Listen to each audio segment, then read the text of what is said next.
Let me know if you are all set.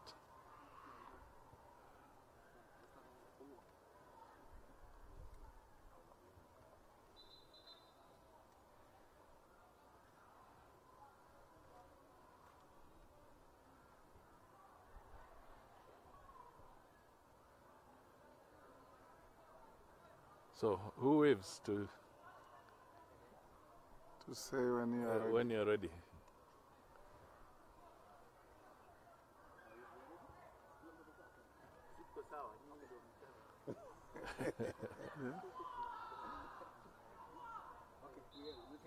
We can start, eh? Okay. We are going to issue a press statement, a NASA press statement, on the issue of the award of the tender to the Al Ghurair Print and Publishing Company Limited. So I'll read the statement, which will be made available to you, and thereafter maybe you can also raise some quick questions on the issue. So here I go. Further to the statement by our presidential candidate, Honorable Raila Odinga, yesterday, with particular reference to the awarding of the ballot printing tender to Al Ghurair Print and Publishing Company Limited of Dubai, we wish to make the following observations. It has become abundantly clear that the awarding of the tender was influenced by President Uhuru Kenyatta in collusion with some technical staff at the IEBC. The President cannot be the procurement manager-in-chief for IEBC. We have established that the CEO of this firm, Mr. Aziz Al Ghurair, is an intimate friend of the Kenyatta family and a frequent guest at the home of Muhoho Kenyatta. In fact, Mr. Muhoho is the local contact of Al Ghurair and possibly a shareholder in the firm. Information in our possession indicates that the Chief Executive Officer of the IEBC, Mr. Ezra Chiloba, and the Director of Election Operations and Voter Registration, Immaculate Kasait, were the contacts for State House in the decision to award the tender unprocedurally and illegally to Al Ghurair. We have established that President Kenyatta summoned the IEBC CEO to the State House meeting where Mr. Aziz was present as head of a Dubai business delegation. Mrs. Kasait, on her part, is clouded in numerous integrity issues. She reports on a weekly basis to the State House, where she gives status updates to the head of the Public Service and Chief of Staff, Joseph Kinyua. Mrs. Kasait is also a member of a Jubilee-leaning organization known as the Mount Kenya Foundation, which operates from the Parklands area. The activities of this foundation are shrouded in mystery. The offices of this organization is accessed only by President Kenyatta, Deputy President William Ruto, Mrs. Winnie Gushu, Cabinet Secretary Joseph Nkaiseri, businessman Chris Kirubi, former Cabinet Secretary Davis Chirchir, and former Chief of General Staff Joseph Karangi. Kasait provides frequent updates on the state of affairs at IEBC to this group. Only a few months ago, Mrs. Kasait hired close to 20 temporary employees for her department, all of them from one ethnic community. These temporary employees have been deployed to work on the register. From the foregoing, it is clear that these two senior IEBC officers, CEO Ezra Chiloba and Mrs. Kasait, are currently the single most serious threat to the holding of a free and fair election on 8th August 2017. These two should immediately step aside and investigation should be commenced into their conduct and tenure at the IEBC. We want President Kenyatta to come clean on his hand and his family links with the Dubai firm and state his interest in the contract that the firm was awarded. The interest, in our view, is clear. The President and his Jubilee team are looking for a firm that can supply extra ballots secretly, as was the case in 2013. In our view, the chairman of the commission and his fellow commissioners must exert their constitutional authority to rein in the rogue elements in the Secretariat as recommended by the Joint Parliamentary Committee on issues affecting the Commission. Al Ghurair, although being a multi-billion-dollar outfit, has not been involved in the supply of election materials in established democracies. Their portfolios include engagements in countries like Afghanistan and Libya, elsewhere in Zambia and Uganda. They have ended their engagement under dark clouds of acrimony and dissatisfaction. They have a reputation as a user-friendly supplier of election materials to incumbent governments. Influence peddling is part of their tools of trade. In these circumstances, the only option for IEBC is to cancel this tender and award it in accordance with the law to any other reputable international printers that are not associated with any stakeholder in the next election. Let IEBC not tell us that we are running out of time. The country has in the past conducted the nominations 3 weeks to voting day, and this has been sufficient time for printing of ballot papers to be completed. The issue of delay is only an excuse to create a crisis to justify the giving of this tender to Al Ghurair. End of statement. So my colleagues are here. I will request Moses to paraphrase this in Kiswahili. And then at the same time, if there are other issues, these two gentlemen have been quite at the forefront on matters legal with the IEBC. They can take up from there.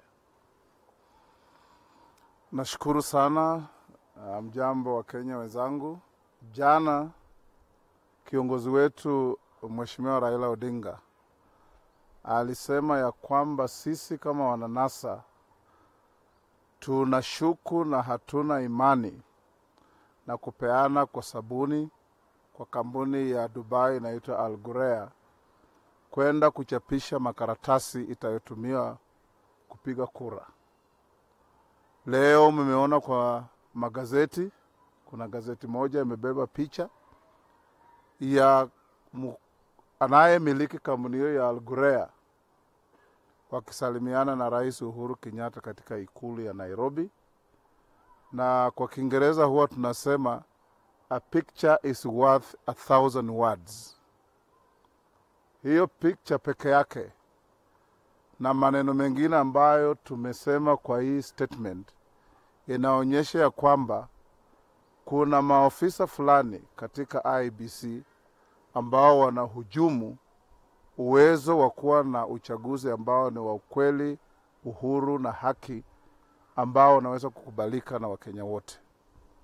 Kupeana sabuni ya kuchapisha makaratasi ya kura kwa kampuni ambayo ina uhusiano na familia ya Rais Uhuru Kenyatta ni kusema ya kwamba sisi kama wanaopingana na yeye hatuwezi kukubali wala kushiriki katika mambo ambayo si ya haki wala haiwezi kuleta uchaguzi wa haki na ukweli.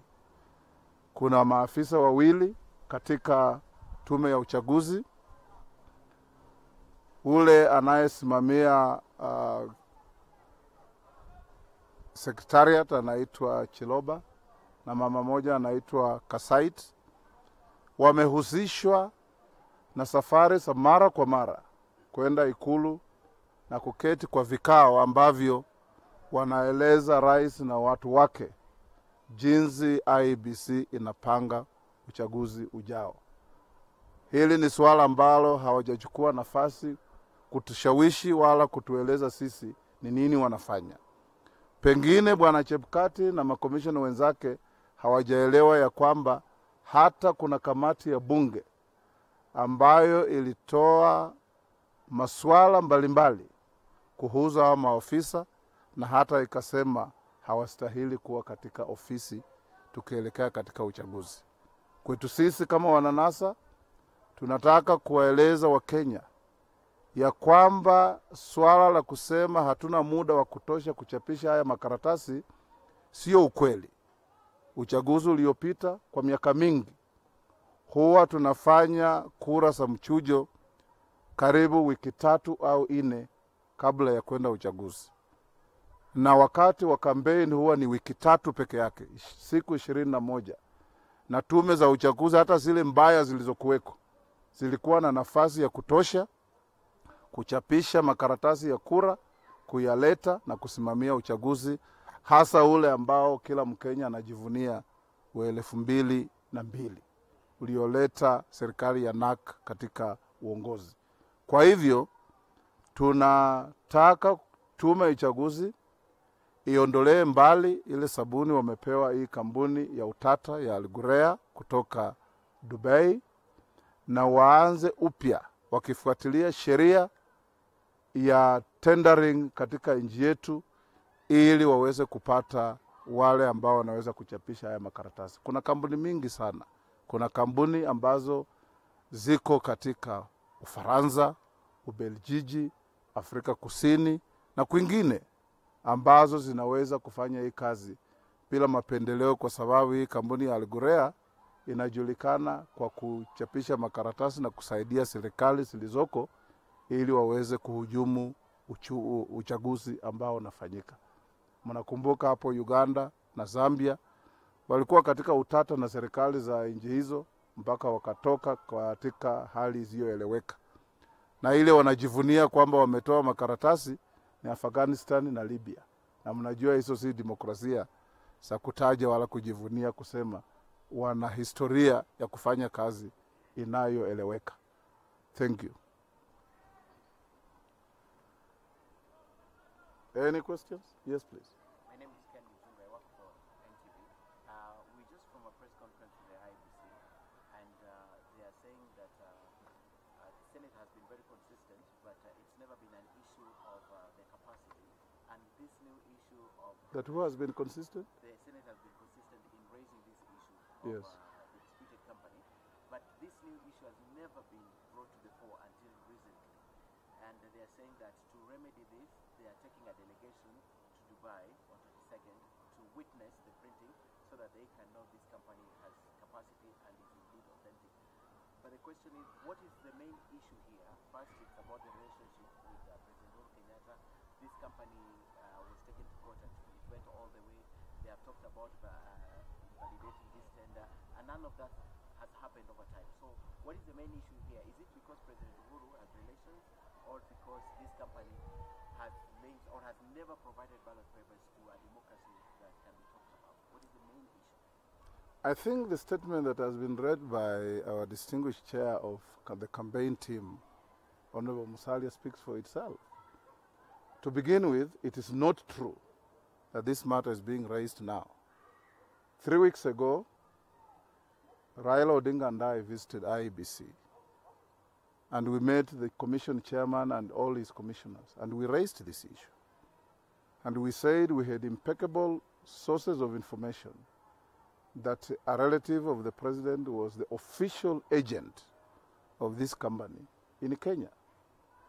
And justice is not just about what the judge is doing, but what the public thinks the judge is doing. Justice must not only be done, but be manifestly seen to be done to the satisfaction of everybody. And as players, we have a right, we have a duty to ourselves and to the country to raise these issues. And IEBC, especially given the history of mistrust and the low levels of confidence that we have had in this country, if I was IEBC today, I would bend backwards to satisfy every player in this regard. Anything less will just cast aspersions all the time that probably there is something behind the curtains that is untoward. And in this particular one, you remember there have been denials and counter-denials. Today we want to hear what they will say about the front page picture in one of the dailies. Jim? No, I think it was, yeah.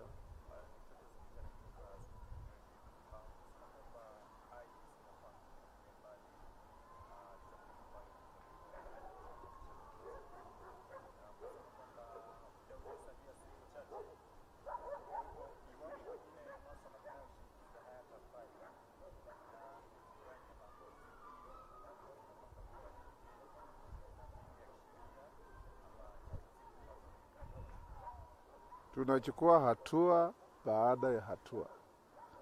Tumesema IEBC ifutilie mbali hiyo sabuni. Tutangoja watujibu ndio tuseme ni nini tutafanya. We don't want to unleash all our ammunition at the same time at a moving target. I just want to add that, you know, the case we filed in court was filed in December last year. And that time, IEBC was saying there was no time. And the court was not convinced. And the court, in any case, said you cannot use the issue of time to go against the Constitution. And they have had this time since December to rectify the mistakes they made. And therefore, as has been read in the statement, it's quite clear that there's still time. There's printing of ballot papers is not rocket science. In the old days, you know, they used to do it within that space of 3 weeks with a very small staff. And this issue about going to Dubai is a repeat of Chicken Gate. You remember the whole commission went to the UK, to London, to eat chicken. And what we had is the disaster we had in the elections of 2013. So you can go to a mint and see how money is printed, but you cannot do anything beyond that. They're including political delegation, including representatives from the presidential aspirants. There are actually 8 of them, civil society, religious groups, and the media. What you should do as the media is tell Kenyans that IEBC has been given a constitutional mandate to discharge a function. It is in bad taste for them to invite players to police them. Their work, their duty, their production must be beyond any suspicion, like Caesar's wife. We, as a party to the elections, have absolutely no business going to stand in the production line in Dubai and absorb the heat to see how much they are producing without knowing how much they produce after we have left. That is an exercise in futility. And we will probably be becoming a party to a mischief that we don't want to be. We want IEBC to do a good job. Even when we visited them with our brother Raila, they told us that they had 3 companies that they were considering to award this tender, and that they were going to make a report public before they do so. Where is this report? And which were the 2 other companies? To say that you want to invite the representative of Mheshimiwa Dida, Joe Nyaga, who have in fact no serious interest in this election, to go and watch the printing of ballot papers, is to say the least a waste of public funds, a waste of time, and an acknowledgement that something wrong is going on. Yes. Felix from Bloomberg. Could you just clarify what is the position if the ballot contract award is not cancelled? I think our brother has said that we are raising this issue first as a very serious statement. We are pointing out that there is a breach of trust. They requested our principal and some of our representatives, Honorable Wetangula has just alluded to it, to go there so that they can discuss the process of shortening the procurement time and the need to perhaps consider single sourcing. That was an issue they raised. Now, at that time, they said they were looking at 3 companies. And they raised a red flag at that time about this company. They have said nothing about the other companies. They have not really said why they arrived at this one. So these are fundamental issues. We expect them to respond to that. Then we will announce our next course of action. If you could allow me, sir, one follow-up question. They've also indicated that tomorrow they'll have a meeting with all the presidential candidates to talk about the same. Have you gotten that invite for the presidential candidates to appear there tomorrow? I believe a message has come to the Secretariat that they want to talk to them. Okay. But we will wait and see what they have to say. And they are claiming the information you have that the right honorable former Prime Minister had is fed by the losers who wanted a split of the contract. So because they were not awarded, they did not want Al Ghurair to hold the whole contract. No, that is false. I think no. I think that is false. And in procurement anyway, the law does allow in any contract, and you've been coming across this so many times. All those who participate in tenders have a right to appeal and to raise issues. So this is not anything that is driven from that. We are not fronting for any particular company. We are saying we wanted fairness, and some concerns were raised about the connections of this company. Sawa sawa. Last one?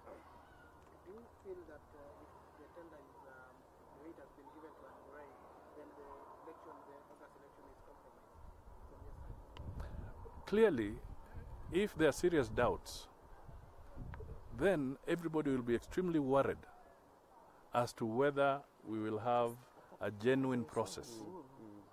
That is why we are raising these issues now, so that they can be addressed. We do not want to have a situation where we are raising the issues after the event. We want to have them to address these issues now. Can I say something? Yes. Yes. Some again from Citizen TV. Your record, President, boycott the elections if at all you feel that the playing field is not level. And this issue now that we have not reached we have not said that, and we have not reached that. We are raising fundamental issues on this particular point. We have not reached a stage where we have talked about any boycott with regard to this issue. that is previously. So No. Now we are focusing on this. Yeah. Can I say something? Yes. Surely looking at the relationship that Uhuru Kenyatta has had with this company and the chairman and the CEO of this company, it is obvious that there has been interference. And surely what Kenyans want is transparent, free and fair elections. And if we already feel that there has been interference and that Uhuru Kenyatta is trying to control this, we are already causing problem in this country. And therefore IEBC need to understand they have been told they are independent electoral and boundaries commission, and they should not be part and parcel of one team. And that is what we are asking for. This should never be allowed to happen. And I hope it will not happen, because now people know why, how they are being engaged. And we also want to ask the chairman of IEBC to stop this mischief and stop engaging with the people who are suspects, so that Kenya can have some kind of freedom, some kind of transparency on the person they want to elect as their president, and to ensure that there are no quarrels thereafter, after elections. So I think this has got to be stopped forthwith. And I think Uhuru knows there's a serious doubt due to conflict of interest. And we should not even be talking about this anymore. They should just look at where they have come from, what the courts have said, and honor that. One thing I forgot to say. In the court proceedings we had, up to the Court of Appeal, there were no candidates or tenderers who participated. Yes. They elected not to participate. And even thereafter, when we were filing other proceedings, they elected not to participate. And we are not driven by those other people who had participated. But the question now that remains, like Honorable Charity has said, Ngilu, there's something for Uhuru to explain. I mean, that picture, if you go to the website of this company, there's something they take pride that they are there with the President of the Republic of Kenya. Not only about this meeting they had at the State House, there are pictures of Uhuru and this Aziz in Dubai. In one, that tall building is called Burj Al Khalifa. I mean, for somebody to pay for you to stay there at night, my friend, there must be a reason for it. So I think it is not for Chebukati to answer this question, it's for President Uhuru Kenyatta to answer that how did he become a procurement manager of IEBC? When the law about procurement is very clear. And that's a question which I think Uhuru will not want to answer, but he needs to answer it. So we take the last one. Yeah. My question is, you have said there were 3 other companies, and now they have got to apply. You as NASA, do you have a problem with any other company? You know, It is the process. we have no vested interest in the process of procurement other than it must be fair, transparent, and acceptable to all players. As simple as that. And it is not the picture of today in the media that raised the red flag. We raised the red flag 3.5 weeks ago in the office of IEBC with our brother Raila Odinga, and we said, we hear from the grapevine that you want to give this company a tender to supply ballot papers. This company has this relationship with one of the parties to the elections. We did this. And we told them, you have state agencies to assist you in finding out whether this is true or not, but this is our impeccable information from an impeccable source. Thank you. And we will continue to monitor them. Yes. We will continue to monitor them. Yes. And Thanks. more evidence is going to come. Yeah. All right, asante sana. Okay. Thanks.